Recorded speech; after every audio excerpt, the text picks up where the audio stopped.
Hello everyone and welcome back to the Gaelic Lives podcast. We're here for a very special feature podcast and we're looking ahead to the National Football League that kicks off obviously this weekend. There's a couple of big Ulster derbies.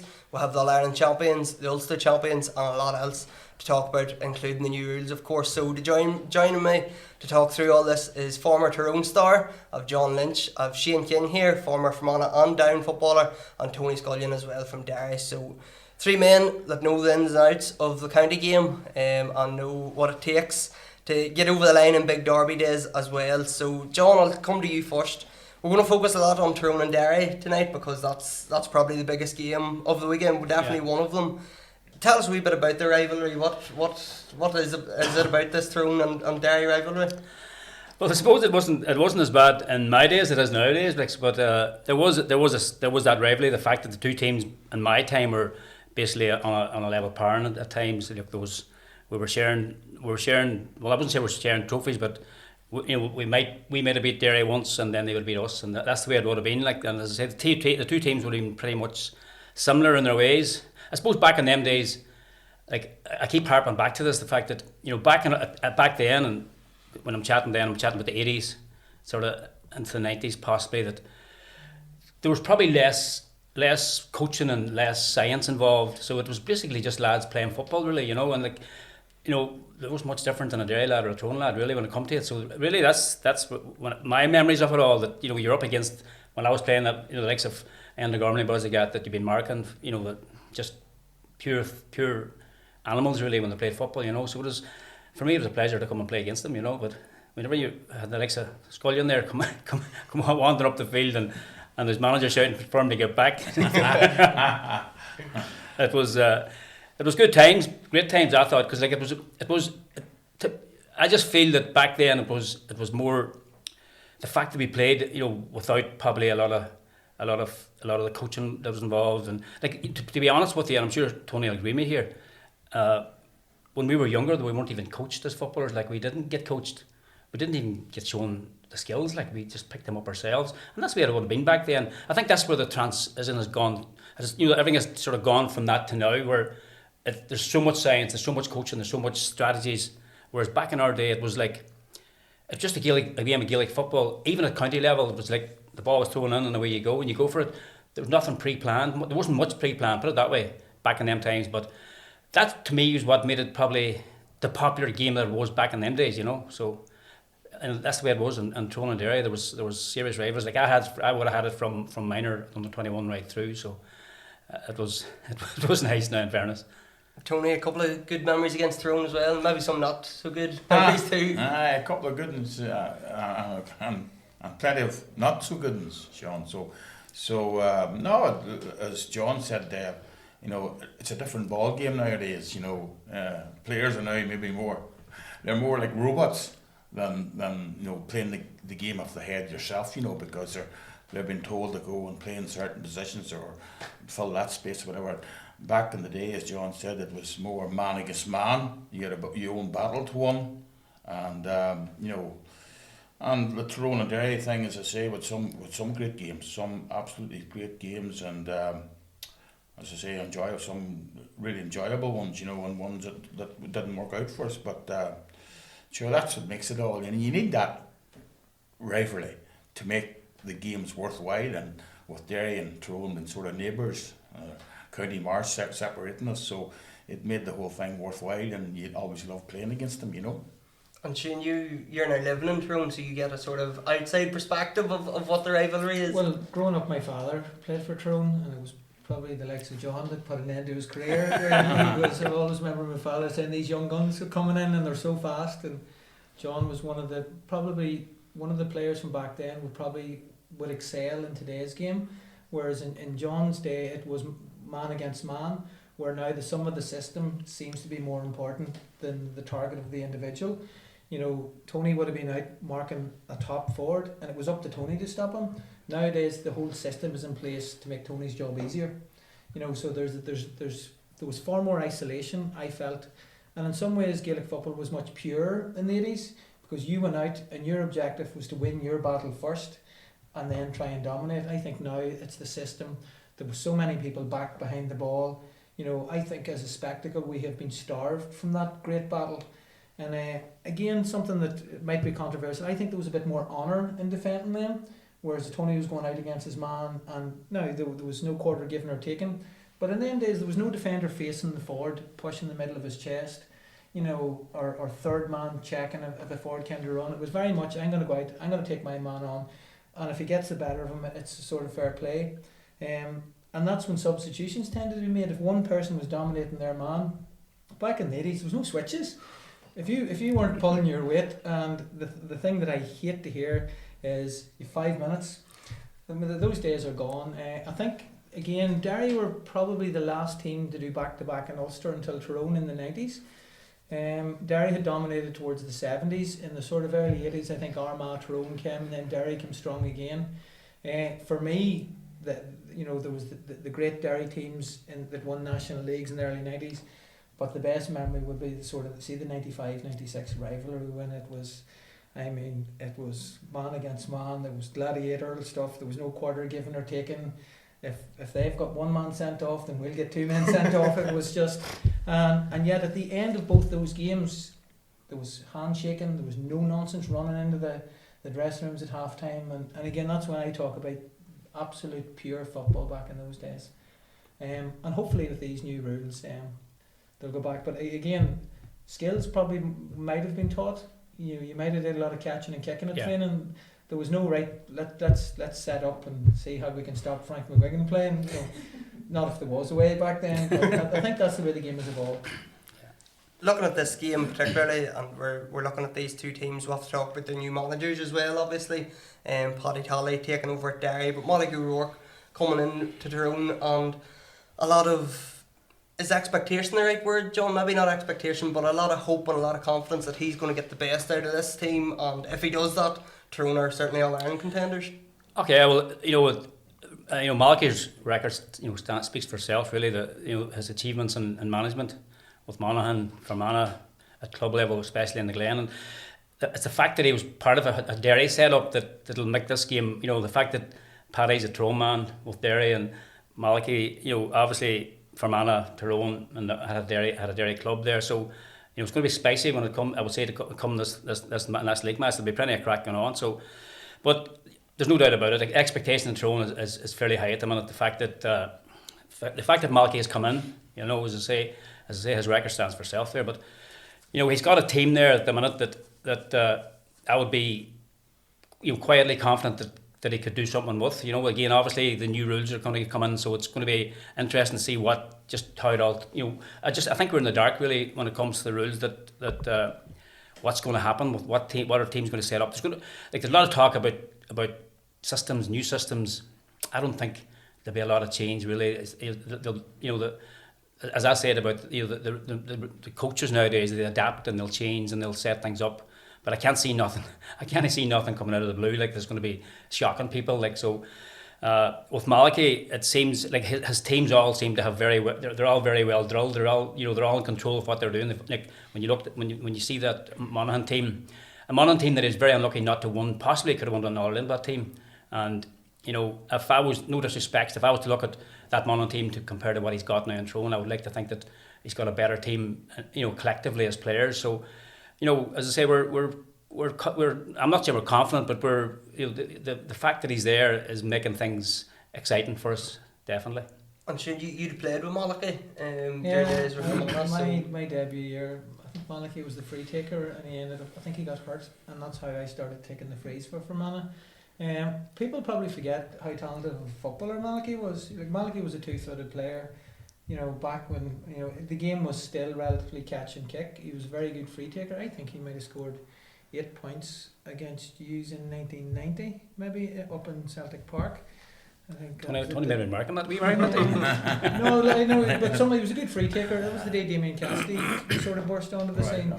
So Malachy was always very clever, and even back in those team meetings would have been said. Didn't say a lot, didn't speak for long, but said a lot. He's a very good communicator, and I think that he's very good at building relationships, and he's very high emotional intelligence. And if you look at anybody who's successful in life or business, those are probably the two traits on top of intelligence that will get you there. Like he is quite clever chap. He's very good with relationships, and he can speak to people in a way that he'll get the best out of them.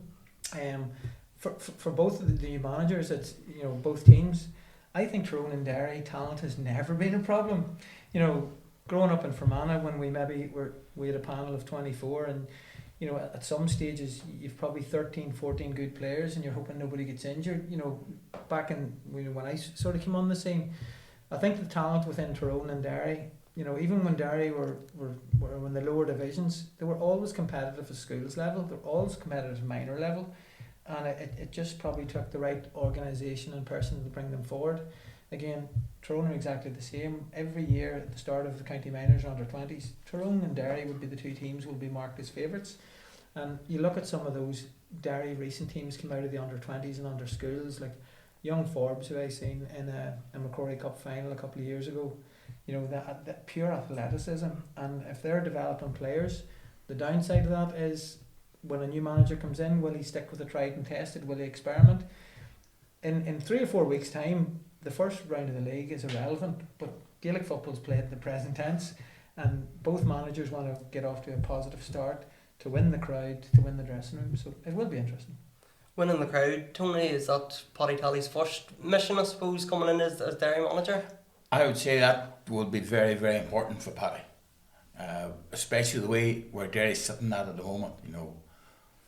Couple of 3 years ago, Derry were on a crest of a wave. We were very, very close to being in an All-Ireland final. And then, last year, great National League campaign, absolutely brilliant, playing Dublin in a National League final in Croke Park, and won in that game. Was it maybe penalties, was it? I'm thinking, won in the game, and it was a great game of football. And then, unfortunately, the collapse against Donegal and Celtic Park. And after that, things didn't go right for Derry in the qualifiers. We out of our 3 games, I think we won 2 of them. We won only 1. We beat Westmeath. I think we lost 2 in the qualifiers. We still qualified to the last 12, and then we had a great result, I think, against Mayo, down in Mayo, Castlebar, and then Kerry got us in the All-Ireland quarter-final last year. But it seemed to go down, it was a slippery slope after the National League final. And winning the National League was absolutely tremendous, because, as I say, it's the second best title you can win in the GA calendar. And as I say, we were going so well, but now with new management and all, Paddy will be keen. Paddy's been in Derry before, coaching under Brian McIver. He'd know a lot of the Derry players, I'm sure. So he'll be keen. He's a lot of experience working with Kerry players, managing down seniors and whatever. So he's a lot of experience. But he'll be mad keen to get off to a start, a good start here. But with the new rules, it's going to be interesting, because this game at the weekend, it'll be very, very interesting. Nobody knows what's going to happen in Oma because of these new rules, and it might take away from the game. Because I think it'll take a couple of 3 games before players, yes, they'll be coached, they'll be doing it through training sessions and all, and playing challenge matches, but it'll nothing be like when it comes to the first competitive game. It'll be when you're playing Tyrone, it's going to be in a competitive game, no matter if it's a McKenna Cup match, no matter if it's a challenge match, it'll be competitive. So nobody knows what's going to happen because of these new rules, who's going to adapt to them better. But maybe for the sake of Gaelic football, and maybe we're not, I'm maybe pushing on too far here, but I think it's good. I think there's a few rules that will help the game. I think hopefully there's not too many at one time. But Jim Gavin is the type of man, he's open to change, and he said that he's open to change. If things have to be changed at some stage during the year or the end of the year, he will. I know that's the type of man he'd be. But as I say, we're just sitting with on the edge of our seat, looking forward to this game.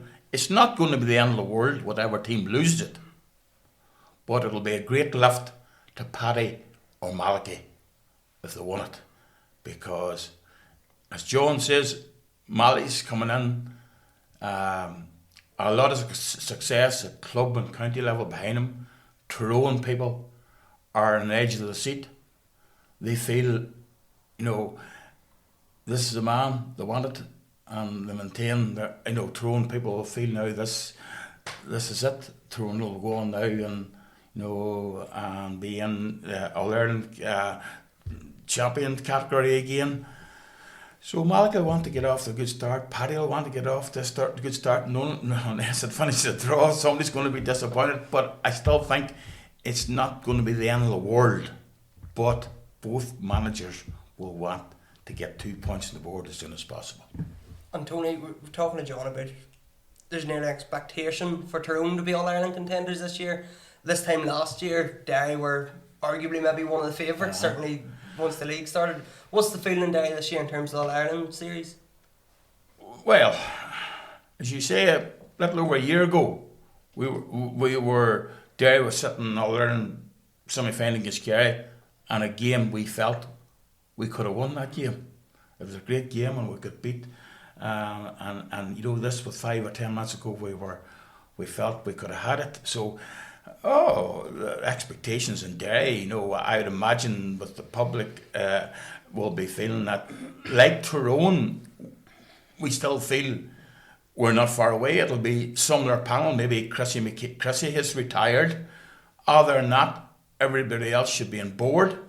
So we would like to be thinking we should be hopefully dining at the top table too, because we have a good panel of players. We have 3 teams that has recently won All-Ireland minor titles.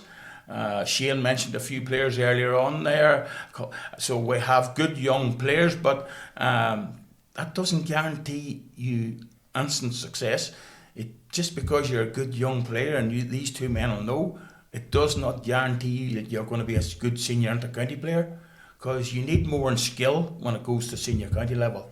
You need to have a lot of other things going for you and having it within you to make it to that level. So we have a lot of good young talent, but we have to see them in a senior jersey first of all, just before you can say, right, he's going to make it or whatever. So.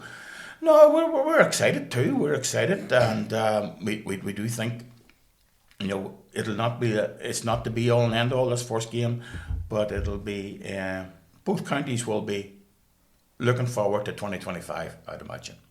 And John, obviously we're a few days out here from the game. We don't know any team news or anything like that, but we do know I think Tyrone's going to be without Power Thompson, who's out injured, possibly the Ergal Kieran boys, as well. But They've a few additions to the team. Obviously, Mark Bradley's back, Rory Brannan's back, Owen McElholm's there. Didn't go to Australia. So, what's the feeling around this Tyrone team in terms of this first round? We don't really know who's going to play and who's not. That's the thing. Well, as you say, we can guarantee that. Well, Paddy has obviously had a surgery in their shoulder, so he's out for sure for a while. I think like the Ergal lads are definitely going to be out. If it was up to me, I would have them out for the rest of the league. To be fair, like when you look at the likes of Dara, I think this time last year Dara was playing for Sigerson, and he ended up getting player of the tournament or player of the competition today. I think nearly sure he did. And when you think about that, he's been playing football from then right through to now again at the top level. So to me, he's a lad that needs a break. Like if you look at what happened across last year with the Glen lads, whether or not that affected them, I don't know. But there's heavy criticism, and like sometimes when you need an excuse, it's some people can hand it to you, and whether or not that was handed to them or whether or not it was an excuse or not, I don't know. But it did seem to affect them, in the latter stages of the league and into the championship. So with the likes of the Ergal lads, definitely I would see them out for possibly a good part of the league. So there is the new lads, and when you talk about the McElholm and Sparky and Rory Brennan, and I think Richie Donnelly's back there as well. So there's an abundance of good players coming in there, and I'm going back to what Tony said. It's not that important about the result. I think at the end of the day, yes, it'd be great to win the first match, but I think the two managers probably would rather see what they're like. It's a perfect game for them, really. It's a top level game, so we can test the lads, and I'm sure that Malachy will definitely test quite a few of the sort of lads that have come in. The established players that have been there, especially in defence. I think again we're going to go back to the rules. what you were talking about back in the day, on that sort of when you're exposed to the defender, and I know about it because I was there against some of the best defenders. I think that's going to come into the game this time with the three players staying up. You're going to be exposed. So I'm sure Malachy will want to discover how good his defence is, because like at the end of the day, you know, if you're not going to win nothing without a decent defender, a decent defence. I know that we have the likes of, you know, McKiernan and boys like that can do man-to-man work, but he's going to have to discover a few more. And so there's where he's probably going to be looking at Derry and trying to judge what he has on the strength of the Derry forwards, which, as we know, are top class. So there's going to be players there that are going to be tested. I'm sure there's more. There's like a young Clark lad from Oma here. He's in the panel there, and to me, he was one of the most impressive club players all year playing for Oma. So, you know, it's exciting to know that we've got plenty of lads in there coming in there to play, and I'm glad Michael Holm didn't go to Australia. So there's plenty of lads in, and hopefully they'll show up and you know, be kicking on the door looking to get a place, because that's what it's all about at the end of the day. Like, you know, when you're a coach and you've got lads that they're doing their best to get on the team, well, you know, that you're in a perfect situation, you know. So it'll be interesting at the weekend what the selection is, because as I say, there is a few niggles as well, I hear. So there's no way I could name the team right now. I would say, you know, maybe Morgan and goals is about as far as I can go. Well, Niall Morgan, I think he's worth talking about. Shane, we're talking about new rules, and we will talk about them more in depth at the end of the show. But Niall Morgan, from the outside looking in, he was probably the best keeper in Ireland already. But with these new rules, it seems like he's tailor-made for them. So he's going to have a massive impact, not only at the weekend, but throughout the rest of the year. With the slow build-up, the goalkeeper becoming the extra man is going to be vitally important. Teams won't have enough people back to deal with that. It'll either create the overlap, or someone like Niall can shoot from distance. I actually think that these new rules will encourage a faster transition. If you look at the key to Armagh's success last year, the long kick out of defence before teams could get set up. With 3v3, if I have three really good forwards, I don't want boys coming toe-tapping up the field. I want that ball getting in to isolate the one-on-one, or if you can create a 3v3 or 2v3 even. So I would expect that for me, looking at it from a coaching point of view, or if I was setting up a team, if there's only three defenders and three forwards up, let's get the ball in early. You heard Stephen McDonald talking about John McEntee used to kick a ball 70 yards, and he says, boys, I'll kick it in, it's up to you to win it. So there might be that a bit more aerial battles going on, which again the game has lost for a few years. But I think the goalkeeper will, and the kick out has to cross the 45. You know, there's lots of things. If you're playing into a breeze, if you've lost 3 or 4 kick outs in a row, it's going to question the mentality of goalkeepers. You know, what I actually expect to see now is goalkeepers will start to move to kicking the ball out with both feet, with the movement of players to try and fill defences. I think Mickey C did it when he played for Derry on a few occasions, just the wee chip. I mean, the importance of the goalkeeper compared at county level, especially compared to 20 years ago, you know, it's nearly your third most important player on the field. Again, the goalkeeper's role will depend on how dominant your midfield can be. And again, I'm looking forward to that battle of the big men in the middle of the field. You know, I still remember the commentary years ago, up go the big men. You know, whereas because kickouts had went short for so long, there was very few 1v1 in the middle of the field. Like the likes of Tohill dominating. You know, for me it would have been Eugene McKenna. You know, I can remember Tyrone playing Armagh in a league game in Oma, and I'd say every ball was kicked out on top of Eugene McKenna. Yeah. And the other team knew it was going to happen too, and he was dominating, and yet at the same time when Armagh kicked the ball out, they kicked it out to him too. You know, I remember speaking to Colin McIllarney. He said I played in the 60s, the 70s, the 80s and 90s, and I'd never seen a short kick out. So he's right. Be interesting with the goalkeeper. In terms of the panels, I think for both, it's an opportunity. If you get on the starting grid, you know, it's a manager's job to replace you. It's your job to prevent him from replacing you. When you think about it, like, managers don't be nice. I want the best player. If I can replace you with a better player, that's my job. As a player, it's up to me to make sure you don't. Tyrone, as I said, both counties have so much talent. I think it's an opportunity for both young players that come on. I'd expect there'll be a few debutants. There'll be a lot of guys in first and second year. I think, as Tony has alluded to earlier, there's a lot of young guys, and because Derry were going so well for 2 years, you tend to stick with the tried and tested. Now that there's been a bit of a transition, a new manager, he has to be seen you've many's on the panel, maybe 40 or 50. If you're not giving guys opportunities, it keeps the things fresh. It keeps training competitive. As I said, with the Argyll guys, and I would tend to agree with John. I'd be surprised if we seen them before maybe the second last game. Obviously the Sigerson guys, and with Georgetown going so well, it looks like might have they'll be looking for back to back in the Sigerson. Although Dara is out, they'll be involved in that too. I think Dara needs a bit of a break. He takes a lot of abuse as well. And he's one of those players. I've never seen a player that hits the ground that can get up as quick as again. Other than Peter was probably very similar in that they're very explosive. But again, great opportunity for anyone that's on the panel. I expect both teams to use all 5 subs.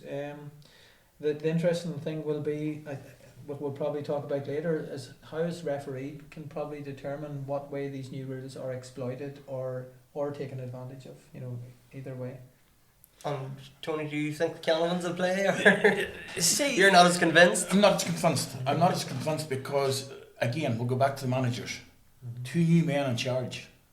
The last thing you want is facing relegation in your first year in charge. And the National Football League, we have the best competition. I think it's possibly even better set up than the Championship. When you think of the 4 divisions, you look at them 8 teams in Division 1. I was just going through the Derry fixtures there the other day, and I was just looking at Tyrone, and I was coming here tonight. No easy ones. It's not an easy game. There's not an easy game. And if you lose your first couple of games, do you not think Malky O'Rourke will be thinking about Derek Canavan? And in fact, I know what John was saying there, and I would back Mickey Hart, what he done last year. I'd back him. Glenn, yes, beating St Bridget's in the Ireland Club final, and maybe it was the following Saturday evening they were going to Kerry to play Kerry in the first National League game, and I think it was Glass and Doherty and McFall played for Derry, and I would say hats off to the 3 lads, and I would say hats off to the Derry management, because I'm sure they sat down and I'm sure Mickey talked to them about, right, we'll just use you for the game. I don't think he overtrained them Glen lads, but he wanted to have them as part of the panel, and I wouldn't use it as an excuse of what happened later on in the year. Absolutely not. And maybe I'm old time here, and maybe I'm out of the picture, but I don't believe in burnout. I honestly don't. You'll not get burned out playing games. You'll never get burned. I'm going to say, Shane, you'll never get burned out playing games. You'll burned out in training loads. Training maybe, hopefully modern day training is different from maybe myself and John and Shane. You might have missed a bit of it too, but you might have got a bit of it too. But it used to be endurance running. You wouldn't have seen the ball for nights. But different things have changed now. But I don't think if you're going to play a game once every week, you'd ever get burned out. Because when you're enjoying something, I don't think burnout comes into play. But saying that, that's what I'm saying. I'm just saying it is Malachy and Paddy will be, as the league goes on, you have 7 league games. If you lose the first couple of 3, some difference in one of them first couple of 3, because that really, if you won them first couple of 3, you're sitting there with 6 points. 6 points will usually keep you in Division 1. Then you have another 4 games, and you can test out players then. As long as you get the points on the board early, there's less pressure on these lads being tried out then, and then it's a lovely, lovely, lovely preparation leading into the Championship. And remember we have to go till Ballybuffet this year in the first round. And when I'm on here, can I say one thing here? One thing I never agreed with, and it's happened in recent times. I think it was maybe Westmeath and Leitrim last year. They played in National League finals. In Division 4 National League final, Leitrim was, and I think Westmeath was in Division 3 National League final. And the following week, they were made play in the Championship. Now, if you're going to show a bit of respect for your competition, the powers to be, how they went and organised that the Championship would be on 6 days later, or 7 days later, from then playing in a national final, it's a joke. It's an absolute joke.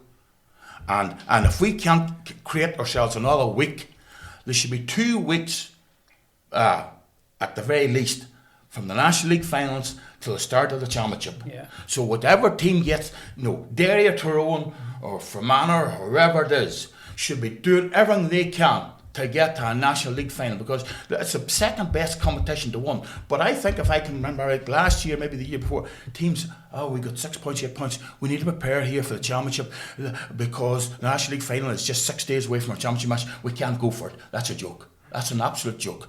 A National League title. We won our first, I won first in '92, and John, you'll say we stole it off you, but anyway, we won it in '92, and that was a great day in Croke Park, winning that National League final. And if I can mind right, that year we had Tyrone to play in the first round of Ulster that year, but it was 2 weeks. There was 2 weeks to that game. Now we won the National League final. I think it's 2 scorelines of similar. I think we beat Tyrone 110 to 1-8 in the National League final in Croke Park, and 2 weeks later we played them at Celtic Park. But we were a high, but Tyrone still had 2 weeks. They hadn't just 1 week, they had 2 weeks, was grand. And I think we won that second game by 3 points, 110 to 1-7. And then we're talking about, 1 minute about the great football. Rightly so, we all think, because we played in that era, it was great. But it was low scoring 2 times. No, it wasn't great score. If you'd have sat and watched the All-Ireland Club semi-final last weekend, Eric Kieran and Dr. Crooks, what a game of football.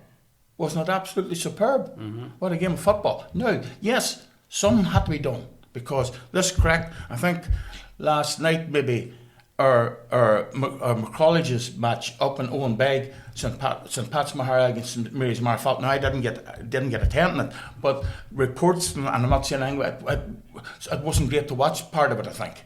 Bodies behind the ball. So please God, now with these new rules, with 3 players having to stay up, there'll be a wee bit more space.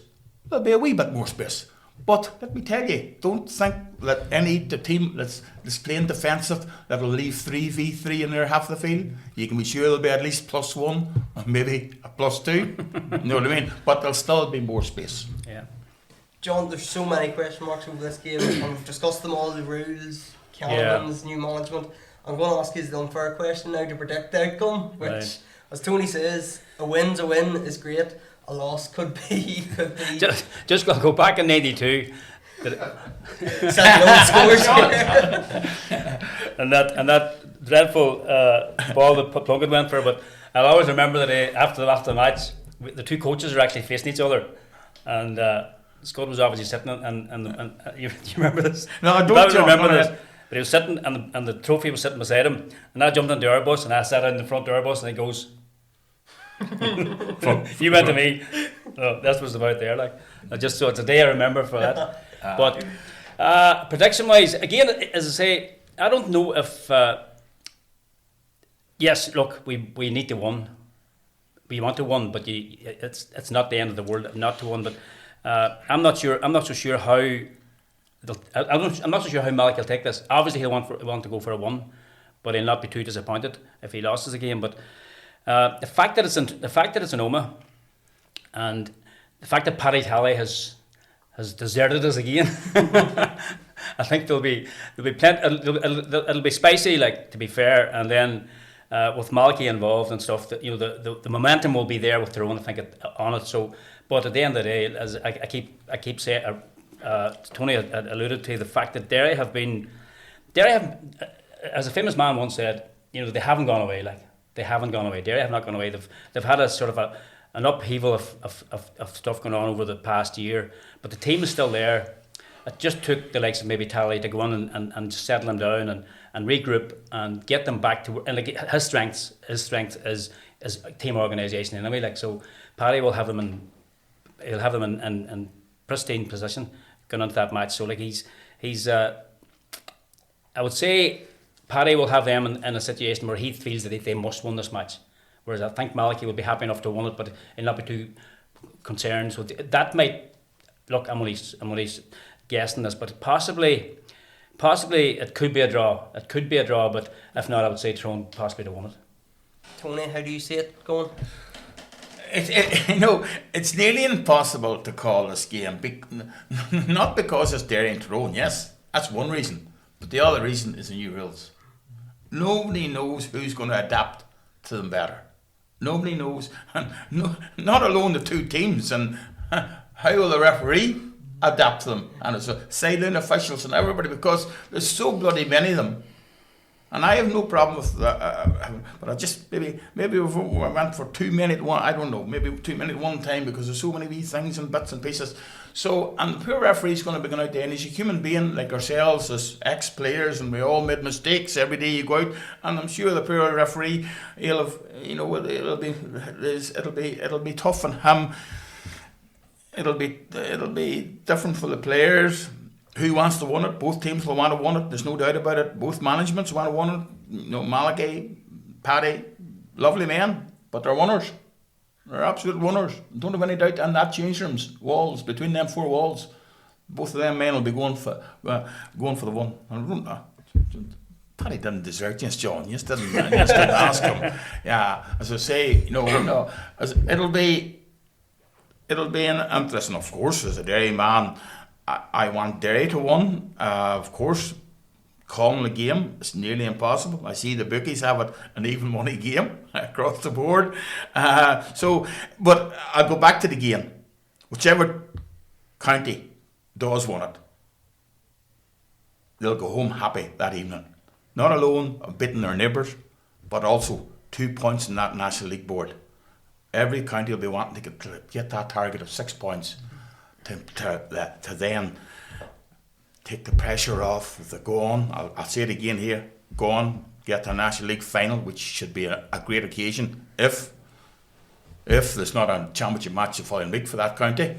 But we'll see how this one goes. I it's so hard to call, so toss a coin. Possible to draw, Shane?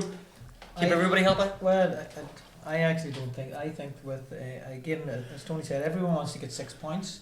Even the team that goes down tends to win 2 and draw 1, and it goes to the last game. So as soon as you can get the 6 points, that then takes the heat off, whether you get the final or not. If you get 6 points and you experiment and get players back, that's probably the ideal, because you're kind of still under the radar. You get to the league final, there's expectation, and there's been a lot of times where teams have got to league finals and then imploded come championship. Last year. Well, again, I think maybe their demise there was too much made out of it. Within Derry, I think Paddy Talley is a phenomenal coach. I think he has players like Glass, and the discipline will be player led. And probably a few years back, when they were turning the corner, the management needed to provide that discipline, and now I think it's very much player led. Again, Tyrone, it will be experimental because the Argyll guys are gone. There's injuries, but I would still expect, with Tyrone playing at home, there is an expectation, and Tyrone supporters, both sets of supporters, not to quote Paddy, but at times they're fanatical, but for me, my expectation is kind of a neutral with a foot in one camp. I would be expecting Tyrone, because they're at home.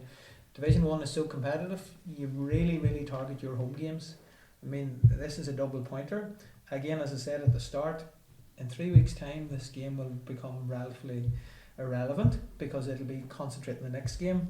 But as Tony said, you get your first 2 points, it sets you up, there's confidence, there's momentum, and as Tony said, games are coming thick and fast, and any player will tell you, when you're playing week in, week out, it's the most enjoyable part of Gaelic football, other than playing in the summer. As my father used to say, I always played better with the suntan. But that you're not being dogged in the winter. The game is coming, the ground gets harder, you can play one-on-one, it's more expressive. The closer to the championship, the more ball work you're doing in training. So guys will be going out. The one thing I actually do have confidence in is the refereeing and officiating. Now, I've refereed, in Tyrone club and championship. See how reassuring it is in championship when you're mic'd up and you have officials 2 at goal posts, at this line. Now you're mic'd up, you can hear everything. People are saying, how is he supposed to count 2 or 3? He won't have to worry about that. Again, towards the end of the game, someone radios you how long's left. You'll say 3, 1, 2, 3, all in agreement. They'll say, well, I think there might be another one. And within Tyrone, and Sean Herson did a lot of education for us and brought us together, and that thing to trust in the people around you, and if you're not sure, I mean, I had a championship where I don't think it was that bad, yellow card, and these are all county officials. They have been, they're probably more educated at the start of the season now than they ever have. Now, there are a couple of caveats to that. I think as a player, you learn to play the referee very quickly. What's the referee going to allow me to get away with here? It's the same as in talking back to referees. There were some referees as a player you knew when you went out, you daren't open your mouth, you're in trouble. There's other ones you could maybe get a wee bit of, God, you're hard on me, I used to try and stump boys, some referees, no, he doesn't buy that. So there will be people doing that there. And at the same time, that rule of the two people, one person in for the throw-in, I think that was because of poor refereeing. When I refereed club football, I used to say, guys, jump for the ball. If you take the man out, I'm going to book you. Didn't have to worry about that. Whereas referees were afraid, it's the start of the game, I need to let it flow. I can't blow something straight away. So they throw the ball up, the man takes the man out at the front and 2 men at the back jump. Had they said, guys, anyone plays the man, he's going straight into the book at the start. And I never had an issue with it. More so with certain hurling games. But I say, if I had to hang my hat on something, I would go for Tyrone for a very narrow win. The fact that it's at home, and it is a wee bit spicy because at one stage Malachy could have ended up in Derry as much as Paddy Tally left Tyrone. Malachy could have ended up in Derry, and had things have been different in timing with his number of years in Glen, he might have even been there last year instead of Mickey Hart. I know there was definitely a desire, I think, for Malachy from the Derry because he'd worked with so many clubs. Absolutely. And I think he has a decent relationship at county board level as well. And I'm sure he was in the hat this year too. Yeah. But again, people have talked about it was only a matter of time before Malachy got a chance at Tyrone. Again, the Tyrone team have possibly underachieved in some ways for a couple of years. That they did the sneak one in the COVID All Ireland, and they lost a lot of players. Normally when you're in All Ireland, everybody wants to hang on. Let's get one more. Whereas there was a bit of an exodus. I think then with players getting injured, that exodus was very notable. And the strength and depth of experience within that squad was missing for a couple of years. Now it worked well for Trillick. Shawnee O'Donnell and Kieran Daly have got in, they got their chances, and they've taken it. But again, because Argyll boys are away, Sigerson boys might be rested, this is a massive opportunity for everybody. And again, as I said, everybody wants to get the 6 points, but I'll go for Tyrone at this stage. And as Shane said there, people forget Brian Dooher and Fergal Logan won the Sam Maguire in the first year in charge. Yeah. And them two men mightn't have got the credit. No, they didn't. They definitely didn't. They didn't get the credit they deserved, them two men. And because one under 21 as well, too. Tyrone at that time in 2021, wasn't it? 2021. Tyrone wouldn't have been on the top of people's mind that they were going to win that All Ireland that year. That was a tremendous achievement by them two men winning that 2021 All Ireland. But I think you hit the nail on the head when you talked about the squad. And like if you look at when you look at Dublin when they won the All Irelands, what they brought off the bench is really what was key to them at the end of the matches. Even Armagh last year, what came off their bench was obviously the strength again. So it is about strength and depth, really, and that's going to be the problem down the line for quite a few teams this year. I think, especially when you bring in the new rules and you're looking for defenders. There could be a problem there where you're replacing. I think there's going to be bigger aerobic capacity demands on players. Again, for me, the transition, the fact that there's that overlap from see anyone that's playing in that midfield, half back, half forward line, the amount of ground that they will have to cover. Yeah. It's unrealistic that someone can give that the whole. Now, I think a player like you would have excelled in that with your pace, getting forward. I mean, when you were marking a forward, and I played back in the old days with a cornerback at a nosebleed if you're outside his the 50. Maybe the 21. Yeah. But as a forward, and again, I'd say all forwards, maybe the same position. As a forward, when you're chasing after your defender, there's nothing as demoralising as your manager saying, stop him from going forward. And you can hold on, his job's supposed to be marking me.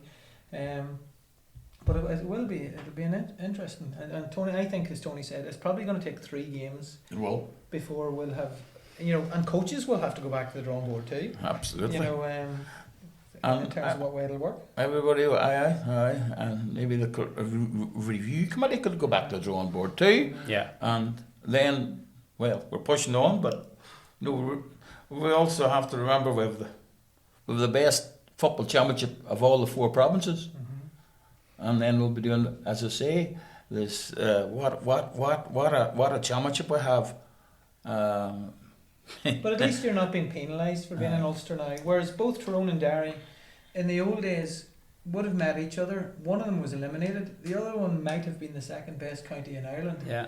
And never got a shot at Croke Park. No, that's right. It's great. It's great now that once that sort of back door, and the Ulster teams have proven they tend to go so far. Even like you look at the Armagh's journey last year, and Ulster teams.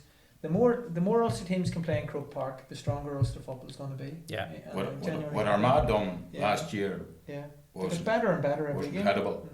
And again, they didn't get and Kieran McGeeney and his management team did not get the respect and credit they deserve for a long number of years. And I think he won in All-Ireland with a team, and I'm not just saying it. I would say this county is better players ability wise on their squad, but McGeeney brought that squad together, and he brought an All-Ireland out of them. It was after all the heartache and hard looks of penalty shootouts, which is another pet hit of mine, the GA. That should not be in the GA. A penalty shootout is a disgrace. It's an absolute disgrace. It should not be within the GA. It's because you don't hit penalties. No, but Shane, I think it's not right. I don't think it's right. For a neutral watching it, see that level of excitement, and the other thing is it's pure luck. It is pure. I've been in agreement with you, Tony. In fairness, it's an unjust way to go out. Yeah. But for a spectator, it's phenomenal, and for fixtures, so you have to play another game and then another game. It is very hard with momentum. What the alternative, My point would be on that the fact that penalties is not a part of Gaelic football, right? Not our culture. We're not like it is obviously a soccer. You know, the ball's on the ground, you play soccer, you kick the ball on the ground. But Gaelic football, if they had adapted something out of our game, like I haven't thought about it, but 50s or something else other than penalties, I think people would be more acceptable of it. John's right. Even a free kick. That's a truer reflection. That's because a penalty, as far as I'm concerned, Shane, it's luck. Goalie goes the right way or hits the underside of the crossbar. A clean kick on a free kick, or the next score, or the next two scores, get 2 points up. That or just the, something or the within next the score. something within the game. Although we have penalties, obviously, but I just don't like the penalties. The only thing is the penalties closer, and again for me, penalties is all about practice, so it is, and confidence. And once you make your mind where it's going, that's where it goes. If well, when you look at some of the games that are finished with penalties, some of the penalty taking is unbelievable. Like there is some amazing, and yet some of the fatigue. Like see if you go through a game with extra time, see to kick a penalty under those circumstances, like your legs are. I can remember towards the end of some club matches when I was coming to the end, getting to 45 and the start of the game, you just like geez, my legs are tired here. It's maybe time to hand it off to the next young Thundercat coming through. Yeah. But again, the penalties, there's no alternative that we could. But I think the 45s would be good. Again, it's another skill. In your day, if you won your free, every man set the ball down and hit it himself. That's and many players on the Gaelic football field now could kick a ball 50 yards off the ground. And I can remember even as back with my father playing from Trillick. You fouled, you took the ball, you took your 6 step back, and you drove it as far down the field as you could. Even back before that, remember the goalkeeper stood in the small square and the full back kicked it out. That's right. And the sidelines used to be from the ground too. Yeah. When the keeper having a smoke. When you think back then, when you think now, back in the day, how much time the ball was out of play and how long it took to get that sideline ball from the ground or whatever. And now we are really speeding up the game. I think a tap and goal will be brilliant. There'll be more game time. It'll be more watchable. I think it'll be very good. I think a tap and go with a 14 metre can't be. You need something, because if you tap and go, you can't be tackled. There needs to be some sort of a distance. Because if I'm there's, not on if that there's one. not, I'm not on but for if that. there's not, if you tap and go and your body checked, what you know? What about the poor full back or a corner back? A mixed foul. You're going to let a corner He's forward gonna run past you 14 metres and stick in the net. No, then obviously, and it's. I think it's 4 metres. I Like think the it's keeper, 4 the keeper, or the defender is only going to get one opportunity Yeah. to clear. Correct. You know, if he's blocked down, it's tough. But I enough. agree with you. If it was a 4 metre, so a bit like the mark, Just once to you win, step just to forward. win. yeah. And there's another one I don't agree with either, but we're not completely completely off topic. off it. But another one I'm going to say it here. One we're not. The one that you take the mark inside. No, you take a mark inside. Yes, Yeah. and you play on. And he You must- play on, and that player plays on has can't no be point touched. no point going for a point Yeah. because he's going to get it back if he Yeah. doesn't get advantage. Yeah. So the poor defender puts on a great block Yeah. or a great tackle. Sure. It's going to be brought back for the point anyway. I know you might be saving the goal, Yeah. but it's not rewarding the defenders. And another one too. See that extra body, the goalkeeper going into the opposing half of the field to create an extra player. That's not fair in the defensive team either. Yeah. Well, I suppose it's to try and create More scores. overlap. Again, But- my problem for me is the offensive mark should be above the head. I think if someone kicks the ball from and it travels out and you're catching the ball there, you shouldn't be rewarded. I think, you know, kind of like the Australian mark, it's above your head, it's Yeah. a spectacle, it's a skill. Again, if you're marking me and I'm a wee bit quicker than you, I run out in front and I get a mark, I get a free goal.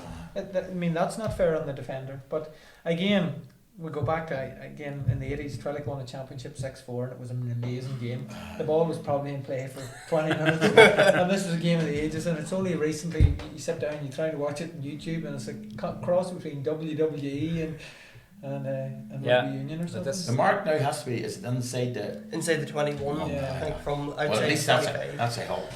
Yeah, but again, I think it I should know what be, you mean, it should be Shane. above the I know head what you because mean, it's Shane. at least then the defender has an opportunity to contest it. And again, the defensive mark, you know, remember years ago you'd have caught the ball in the full back line and got clobbered. Many time. I remember, wasn't it McGilligan he said, I put it under one arm and I bait my way out with the other. We'll move on, fellas. We've had Right. games. We're going to talk about the rules at the end, but I don't think we'll have to now. Yeah. We've covered them. We've talked about Tyrone and Derry. Obviously, the other big Ulster game is Calvin and Monaghan. And I suppose, John, looking at Monaghan, they're down Division 2 now. I think it's the first time they're there from 2014. They've held on to that Division 1 status for a long time. Didn't work out for them last year. I was seeing a team maybe in transition now. It seems that way. Like last year seemed to be kind of the end of what was great about them. You know, they always managed to stay up. Excuse me. They always managed to stay up in Division 1. They got themselves close to even to semi-finals and finals, and you know, on merit, like they had some great footballers. Like, you know, some of the players they had was like forward wise. When you look at them, they're still there. But I just feel that there's something has changed in them. I don't know what it is. Whether it's maybe, you know, their legs are starting to run out. They're an older team. There's not as many men coming through, young lads coming through. But I suppose when you get in Division 2, like, I suppose the fact that Armagh won in Ireland from Division 2, that, you know, that myth's gone now. So I would say there's nobody in Monaghan thinking that they're gone yet. You know, so I would say conference wise they're okay. They're sitting in Division 2. They're probably looking like possibly we could win Division 2 and go straight back up again. But I just think personally, looking at them, they're up against it. You know, as I say, they've lost a lot of the last. Them two brothers still with them. They still there. They're One's gone. one's Coming coming back. just, but you know, may not be available, I think. And they're losing players at the wrong end. Like now, you know, there's nothing coming in to back them up. That's just my feeling on them. But when I from a Tyrone point of view, I never want to see Monaghan ever coming. So like I think they're still there. They're still not going to be going any further. Put it that way. But I fancy them possibly to come out of Division 1 again. Cavan are a team that possibly are again in the same situation. They've a new manager again, and they're. I think Graham Gallagher's back for That's what I'm saying. yeah. And again, you know, they're not far away either. They've been playing fairly well, but I just feel that Monaghan probably will have the upper hand on this one. That they're stronger stronger personnel wise, and I feel that there's going to be a backlash with them. There has to be a backlash with them if they want to get back to where they were. But I just feel personally, I feel that the slide is going to be maybe avoidable for them as far as where they were championship wise as well. Like, so it'll be interesting to see. But I just feel that they've lost a few players that's going to take a while to replace. You know, I think with Monaghan last year, previous to last year, even when they were getting beaten, they were really competitive, and teams were only just beating them. Yeah. Whereas last year seemed to be the first year that they were hanging on by the fingertips. You know, at the same time, Monaghan will give any team a game for 45, 50 minutes, and whether or not they have the finishers or the legs to continue that. Now, like McManus is committed, hasn't he, for another year? He's committed. Whether or not he'll try and save himself. You know, and I can remember talking. I was at an All-Ireland club hurling semi-final, sitting beside the Ballyhale Shamrocks manager, and he says, to be successful every year, you need 2 in and 2 out. And he goes, that's what keeps the momentum going. Yeah. Now, it is easy in Ballyhale when you've the family names that come through that. And I think at county level, you want 2 players really, really coming through that are, geez, these guys are going to be here for years. 2 guys towards the end, that there is that transition. So people say there's an advantage having a mature team. I still think you need that blend. Calvin, you just don't know what team you're going to get. It's, you know, one day they turn up and, you know, again, a county that has always had talent, but whether they get it together, where they play the key players, you know, defensively they would have been, you know, very tough. I had a couple of very tough encounters, you know, back when Damien Riley was playing and Stephen King, like them boys, there was no quarter given or taken. And maybe they need that sort of ruthlessness, you know, even some of their top players are very nice players. You know, like you need a couple of growlers. And success of their under 21 teams a couple of years back sort of brought them to a stage, but I don't think haven't pushed on. No. Yeah. But again, as Tony said, you can have a lot of success underage. You'll be very lucky to get 2. Like if you win 3 All-Ireland minors in a row, you might only get 4 or 5 players. You know, and you look at the underage teams that you played on. You know, you know, you're very lucky to get, even at club level, if you have a good minor team, you'll be very lucky to get more than 2 players that will move into the senior team and play for 6 or 7 years. I think Monaghan will want to really get any team that comes down. You want to get back up straight away. Yeah. The longer you lavish in the lower divisions, the harder it is. I mean, I remember playing in Division 4 and you're going to Carlow and Limerick, you're playing on school fields and going to your, you know, you want to be moving up those divisions, you know. Tony, we'll move on and look at the rest of the Ulster games. We'll have Galway and Armagh on Saturday night. It's a repeat of the All-Ireland final, obviously. Armagh heading in this year as All-Ireland champions. They've been on this journey. You sort of spoke about Kieran McGeeney bringing this team to ultimately win the Sam Maguire. Do you see a drop off in them at all, or do you see them maybe they've confidence in everything now? Are they going to step on again, or how do you see Armagh sort of reacting this year? Going by me, the way I've been thinking Kieran McGeeney is thinking. Kieran will have them boys switched on right away again. You can be sure. You know, he captained an Armagh team that won the All-Ireland in 2002. And he'll know in 2003 Tyrone beat them in the final? It was the final. And he'll be telling them lads, you know, yeah, brilliant, won. But now, you know, with a free I don't know what he say there's a free shot at it, but he'll be saying, you know, to make ourselves a great team here, can we really push on in 2025? Well, the first game against Galway down in Galway, I think it's in Salthill maybe, it's away, will that be the most important thing in Kieran's mind at the moment? I don't think it will be. It'll be a bit different, I think, from Derry v Tyrone. Yeah. No, to new management, as I said, in the Derry and Tyrone. I don't think it'll be the be all and end all, that game. Kieran will be thinking, he'll be still getting enough points to stay in the Division 1, but it'll not be everything. He'll not be throwing everything. What I'm saying is he'll not throw the kitchen sink at this game. You know, they're away on holiday.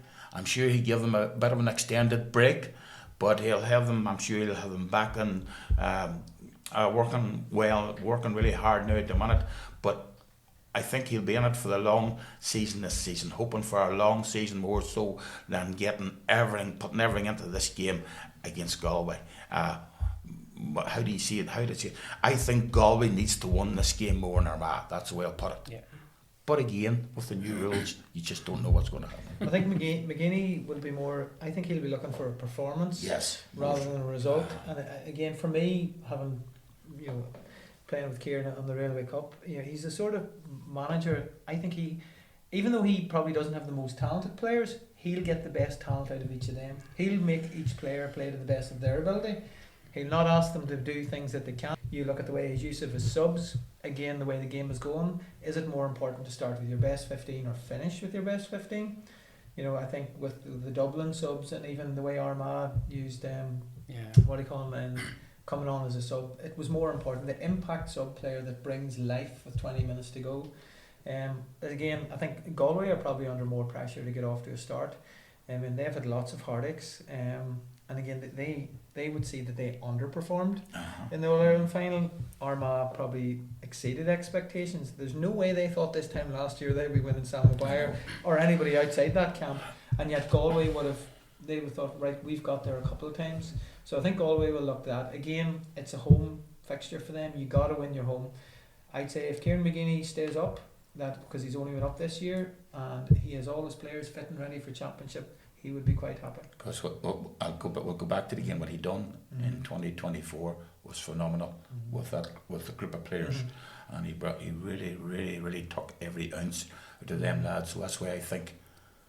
But the players would die for him. He's one of those managers that if he told them to go up over the house, they'd ask what wall. I think that's just everyone with a manager for that. But for this game at the weekend, correct. The emphasis really is on Galway, because Galway, could have won the All-Ireland too easily. There's situations in that game where they possibly could have not won the game. So the point I'm making is that management-wise, I would say he has them up. I would say like Galway probably this year will probably be a team, in my opinion, that could go near the league final, because they've got Mayo sitting there. Obviously Mayo have lost a few players through the year, but when I'm looking at the new rules, Mayo could be a team that could maybe benefit from these new rules with the personnel they have. So Galway probably, in my opinion, the management of Galway are looking to say, well, we have to perform well, get going in the league. Many years left, because that Galway team's been on the road. That's the point. That's the point I'm making. Hey, I know what it's like to lose an All-Ireland final, so he's coming in there this is their first competitive match. He's going to be going for this match. They'll want to win it, and they'll want to probably keep going. As you say, 6 points. I don't know if they'll sit looking 6 points. Is that enough for us? They'll keep going, because I think Galway will probably be the most pissed off team this year when you look at it. So I think they're going to be going looking for points, and once the momentum's going there, and again, as I say, to be in Connacht, we have to be the best team in Connacht. You need to be leading it, and I think they want to be there this time and get back to where they feel probably. If you get into their mind and see how they feel about, when you talk about how Armagh went on to win it and how great it was for them, put yourself in the camp of Galway this year and just look how they feel at this. So at this stage, I think they probably will be one team that are looking to win something here. And there's only one team can win the All-Ireland. Yeah. There's only one team. Yeah. So again, you wouldn't have said that. People in Derry last year we won our National League and a great game of football in Croke Park, and it was quickly forgot about. It shouldn't be forgot about. Yeah. We haven't won a lot. We haven't won a lot in our county, and it was a national title. And a lot of people in our we forgot about it very quickly, and it was a great. It was brilliant to win it. So what I'm saying is, John's right. There's only one team can win the Ireland. Galway could be looking at a National League title here. Yeah, but it's an expectation too. Really, what happened in Derry, I'm not saying what happened in Derry, but the expectation of the Derry, the fans in Derry and everybody else around, the expectation was that they could have won Ireland the year before. So we're on key here to win it, and the expectation probably overtook the whole thing of winning national leagues. I agree with you totally. National League is it's a national title. It's an important one to win, but a lot of people are thinking, hey, we won the National League, forget about it, let's go and win the All-Ireland, and that's where the whole thing got lost. You were saying, John, a National League title wasn't the be-all and everything for Derry last year. It was the Sam Maguire. Yeah, I know exactly. you're coming from, and you're right. And Galway, a Connacht title, I think a National League title would be just equal as a Connacht title to them, because Galway will be looking at the Sam Maguire too. Don't have any doubt about it. But And I think as well, maybe we're going off it a wee bit here, but personally, I feel Sam Maguire's going to stay in Ulster this year. I think there's 4 teams that are, in my opinion, 4 teams in Ulster that could win it. I don't think Galway have the power to win it this year. I don't think Kerry have it, and I don't think Dublin have it. I think there's 4 teams in Ulster who's going to share the battle this year. I would agree with you. I think Galway have aged. Kerry have lost some of the best young players. Well, I think the new rules might be sort of no disrespect to their defence, but I just feel they're poor in defence. Isolated. Yeah, and they don't have man-to-man markers, so they could be exposed. I feel the Dubs have slipped. Their transition. They're slipped, and there's a few players lost. Like to me, the best midfielder in Ireland has gone. So you have to look at it. I just feel that there's a battle within Ulster this year that's going to produce an All-Ireland champion, definitely, in my opinion. The 4 Ulster teams, John, I assume we've talked about 3 of them, Tyrone, Derry, Armagh and Donegal. Donegal's the 4th. Donegal will be a team, personally, I would feel better equipped to win than any of the other 3, possibly, in my opinion. And that's not down to Jim McGuinness, it's down to their personnel, that when you look at their team, and even without Michael Murphy, I just feel forwards won games. And I could start. But even the athleticism that team has. But if you look at Donegal playing last year, I'm not sure a lot of people, and I didn't hear a lot of people mention this, but when I looked at the Donegal team last year, Jim McGuinness played that team last year, possibly with 13 forwards. There's 13 forwards playing for that team last year, and he still has them 13 forwards plus. You know what I mean? He's added Michael Murphy to it. So I keep saying it. He plays in goals if you're literally there. I just feel whenever you got the forwards of the calibre they have, like the Alexander O'Donnell lads, McHugh's, the 2 McHughs are back, that other McHugh, one's back, and you've got the wee lad that played wing back for them last year. So many great forwards there. So to me, they're a team equipped, some great big midfielders. Defensively, could be a Achilles. They haven't got many man-to-man markers, in my opinion. But again, we don't know how these rules will set up, or how they'll expose players. But then if you're looking for stats or looking for something to gauge what's going to happen this year, you only have to look back to the 2024 championship, because the National League hasn't started yet. So the last competitions the counties played, and we were easily disposed of in Celtic Park by Donegal. Am I right in saying in the Ulster semi-final, Eunice took Donegal to extra time? Yeah. Eh? That's right. So, and Tyrone, with with more young blood coming in, and more players, more experience, and we'll talk about the Canaans and all these younger forwards. What I'm saying is, Eunice had Donegal on the ropes last year. Yeah. They hammered us in Celtic Park. So really, at the end of the day, Tyrone's up there too. I would agree. Know what I'm saying? I totally agree with you. And Derry had a bad day too, remember, so he's weren't that badly. But yeah, you're right. But a lot of bad days around that time, But you're right, and then you go back to Armagh. Armagh are All-Ireland champions. They're going to defend it. Like Kieran McGinney will have his team.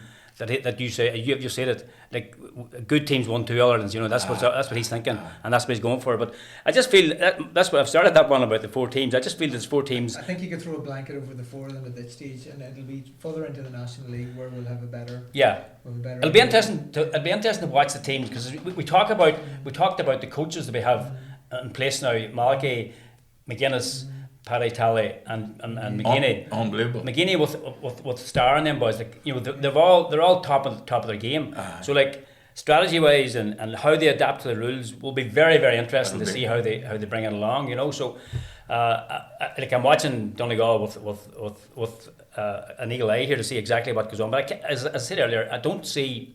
There's nothing new going to be invented here. It's. But would you not love to see the marquee star full forward ball winner against your Darren Fays or your Tonys? Well, that's one to one. I think that's what the rules are there to try and recreate. But this year, but a coach won't want that to happen. It will not go full circle. Yeah. No. But it would be. I think it'd be great. I'd love to see it. But it will expose players. Again, I'll go back to our time, Tony. When you think about the lads that we would have marked, when you think absolutely.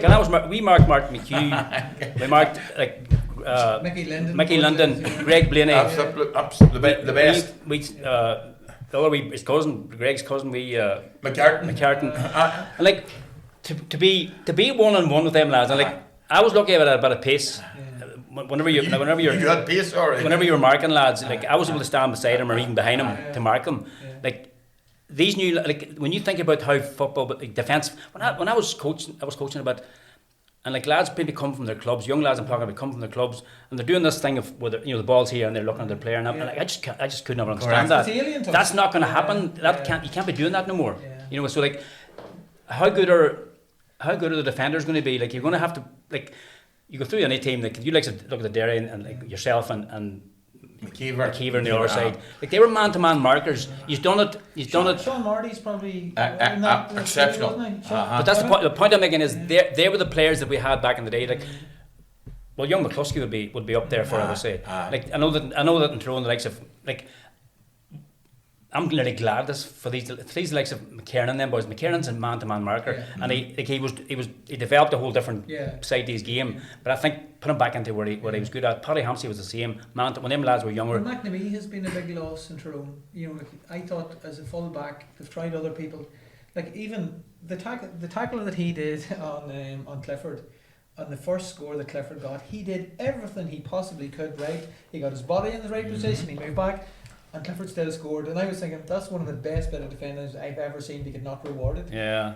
But again, as I talk, you remember Sean Marty Lockhart, Mark and Tony Boyle? Like see that 1-on-1. I remember going there as a neutral and not really care who went, and the two of them put on an exhibition, and they near killed each other. And the final whistle went, and they shook hands and off went. There was none of this argy-bargy. I'd like to see a bit more player, proper sportsmanship. None of this, you know, trying to. Well, the rules there as well for that. But I think it's a. Well, again, that one's a funny rule about. If you don't hand the ball back, and if a referee shows enough authority, players know what to expect. If I'm handing the ball to you and you pretend you drop it, you get the ball 50 yards. You think leaving the ball, but if you're giving the ball back to Tony, like your forwards maybe 40 metres away, and all he has to do is kick it. Maybe leaving it on the ground. Maybe leaving the ball on the ground.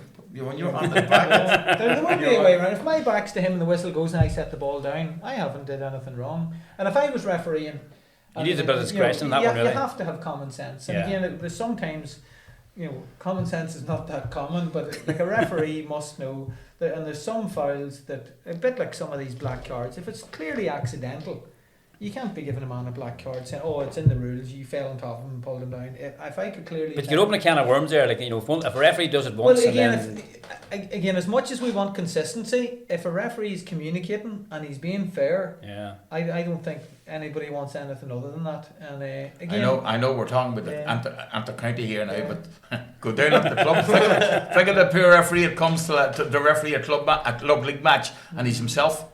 Yeah, exactly. It's going to be for the club man to keep a count on who's in what area. It's going to be incredibly difficult. One thing that I would have thought that if in most club games there's a reserve game and a senior game, I think if the reserve referee was to stay behind and stand on the sideline radioed, that would cause that. I mean, especially most clubs have double fixtures. You're a reserve referee. You're going to be mic'd. You're going to be on the sideline, and I want you to keep an eye on short kick-outs and 3 men up and down, and leave the rest to the referee. I think that the 3 men up and down, the one referee can do that now, because nobody's going to take that chance to come on and a ball brought forward to for 21 metre free, whatever. So I think you'll be fit to handle that. It's just, I think there's maybe 1 or 2 too many of them really complicated ones. No, I think the 3 up, 3 down, great. The tap and go, great. Some will help a game outside the circle, 2-pointer. I think the referee, most refs will all handle that. But there's maybe another couple more. The really, really deep ones could maybe catch. But you know something, our game is moving in the right direction. I know it is moving. It's definitely better that they're trying, because remember for years people complained. I mean, we all played. Do you remember the year you couldn't fist pass the ball if you got a fist pass? Was it? That's right. 94 National League. If someone fist passed the ball, you had to kick it. You had to kick it. And players were kicking the ball with 10 yards each other. It was. There was one year in the McKenna Cup you could pick the ball off the ground, which turned into an absolute relief. And again, picking the ball off the ground is one of the greatest skills that we have. And funny, I remember the year we did it, to try and not pick the ball up properly seemed really weird. You know, it was in the McKenna Cup one year, I remember. But that 2 fist passes was just Going back here, and John will mind this and Shane, going back here in the 80s and all, some change for Ulster teams. Unbelievable. Unbelievable. And when you look at school level, and you look at club level, and you look at county level, minor, under 21 and senior, it's incredible. But I think this year, past 2024, we won every grade. Well, I only judge on Ian's boys are saying I do nothing at work, but I was doing a wee thing together from 1990 on success through schools, clubs, county, and provincial, the Railway Cup, and all that. And from the 1990s and all, the upward curve, and then the 2000s, upward curve of Ulster teams at all them schools, clubs, and all. Do you not think as much as that was about belief than ability? Because gone are the days when you went to the All-Ireland semi-final and decided which team.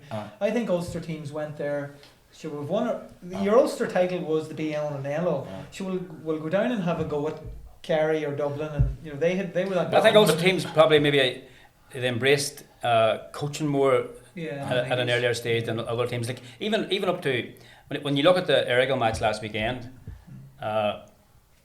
I don't want to be too strong, but I just felt the Crooks were naive, and like that I seen that happening whenever Tyrone played Kerry and the All Ireland and the Noddies there. Felt that Kerry could have beat us, but just out of pure naivety, they whether or not it was be cocky or whatever, but like I just felt the Crooks were very naive the weekend, that they just didn't bother. Or they hadn't played a sweeper, they never played a sweeper all through the year, and possibly not playing a sweeper didn't really make that big a difference. But at the end of the day, I think this should have been more. They just were confident that they could do it without having to change their system or change their game. Whereas when you play Ulster teams over this past 20, 30 years, Ulster teams adapted to all different types of stuff to win games. Like when you look at club level, even at club that's level. What I'm saying. So like I just feel maybe Ulster teams are more prepared to adapt than say the teams maybe, well, especially Kerry teams and maybe Leinster teams to an extent. Not so sure about Connacht or whatever, but I just know that Ulster teams at college, definitely. It was the Ulster teams always were adapting to different systems and doing whatever, and like possibly that's maybe the reason for Ulster's success coming through, like that the fact that they have done that. It is great, and we've led the way in that. Schools, and you said the schools at colleges, OBC West last year, and then Jordanstown and Glen Club. And I would be gauging it on grade A competitions. Yes, it was great to see teams winning the intermediate, but you have to judge it in A competitions. And I think in 2024, John, Shane, I think Ulster teams won every A grade. Now that's not going to last, and other teams and other provinces are going to be saying, we're going to be there to be shot down now. We are going to be there to be shot down. But we have a great Ulster Championship. Superb, and sometimes you might be better. Well, Derry has to go to Donegal to Balgafay this year, and Donegal's hard to get in Balgafay. But I'll tell you this: we can't forget, no matter who loses that day, it's still in the championship for the. That's the thing about it too. Lads, there's a lot covered there. We didn't get covered off script big time. We didn't get covering all the games, but we'll look back on them on Monday's show, and we'll make sure to mention everything that happened. Thanks to the three boys for coming on. Great discussion on a range of different topics, the olden days, the rivalries and everything else, the new rules and everything that we'll have to look forward to. And we'll be back on Monday with a roundup of all the weekend's action, so make sure to tune in then. And thanks everybody for listening.